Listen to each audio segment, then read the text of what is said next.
السلام علیکم ناظرین، آج کی ویڈیو میں ہم بات کرنے جا رہے ہیں دجال کی آمد سے متعلق ایک منفرد اور اہم موضوع پر، جس میں ہم آپ کو بتائیں گے کہ دجال کے ظہور سے پہلے مسلمان ملک ترکی میں کیا حالات ہوں گے، دجال اور ترکی کے درمیان کیا مشترکات ہیں، اس وقت دجال کہاں ہے اور اس کا ظہور کہاں ہوگا، اور اس کے ساتھ ساتھ ہم یہ جاننے کی کوشش بھی کریں گے کہ دجال اور ترکی سے متعلق حضور اکرم صلی اللہ علیہ وآلہ وسلم نے کیا ارشاد فرمایا، کیونکہ کئی ایسی حدیث موجود ہیں جن میں آپ صلی اللہ علیہ وآلہ وسلم نے دجال کے ظہور کے ساتھ ترکوں کا ذکر بھی کیا ہے۔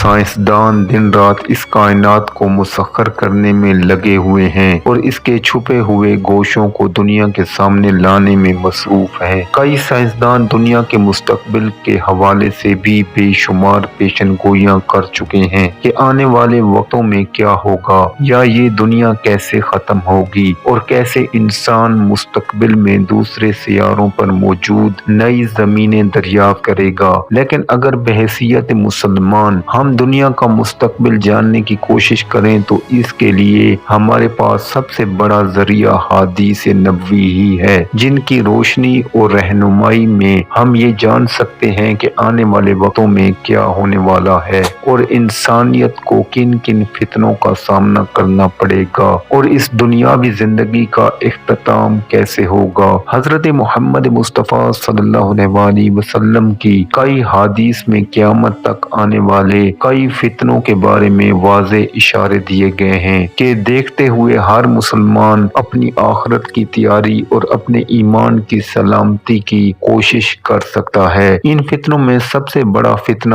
دجال ہے۔ حضرت محمد مصطفیٰ صلی اللہ علیہ وآلہ وسلم نے ارشاد فرمایا کہ تمام انبیاء نے اپنی اپنی قوموں کو دجال کے شر سے بچنے کے لیے اللہ سے پناہ مانگنے کی ہدایت کی تھی۔ ناظرین، ترکی آخری دور میں ایک مرتبہ پھر امت مسلمہ کے ہاتھوں سے نکل سکتا ہے۔ دجال کی آمد کے بارے میں حضرت ابو ہریرہ رضی اللہ تعالی عنہ کی روایت کردہ ایک حدیث، جس میں ترکی کا بھی ذکر ہے، اس میں بیان کیا گیا ہے کہ آپ صلی اللہ علیہ وآلہ وسلم نے فرمایا، جب تک اہل روم عماد پر تابوک میں پڑاؤ نہیں ڈال لیتے تب تک قیامت نہیں آئے گی۔ عماد اور تابوک ملک شام میں واقع ہے۔ جب مدینے سے ایک لشکر ان کی مدد کے لیے پہنچے گا تو رومی کہیں گے کہ تم ہمارے اور ان کے بیچ میں مت آؤ کہ یہ دین سے پھر چکے ہیں، اور جب بعد میں مسلمان کہیں گے کہ خدا کی قسم ہم اپنے مسلمان بھائیوں کو تمہارے سامنے بے یار و مددگار نہیں چھوڑیں گے، پھر وہ ان کے ساتھ جنگ کریں گے، اور جب ان میں سے ایک تہائی حصہ پیٹ پھیر کر جہنم کا مستحق بن جائے گا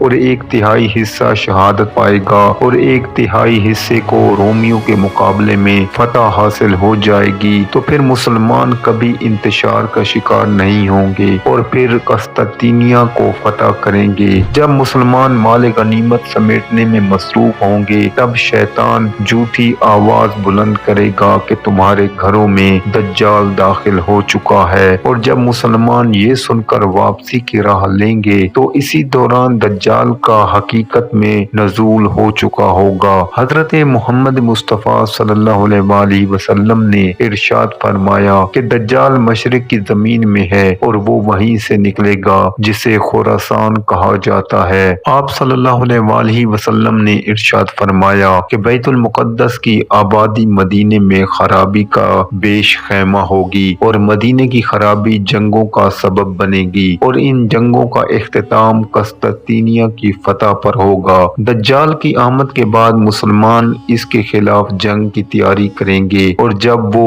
نماز کے لیے اپنی صفیں درست کریں گے تب اللہ تعالی مسلمانوں کی مدد کے لیے حضرت عیسیٰ علیہ السلام کو اتاریں گے، اور دجال انہیں دیکھ کر پانی میں نمک کی طرح گھلنے لگے گا۔ اگرچہ حضرت عیسیٰ علیہ السلام دجال کو قتل نہ بھی کریں تو بھی وہ خوف سے مر جائے گا،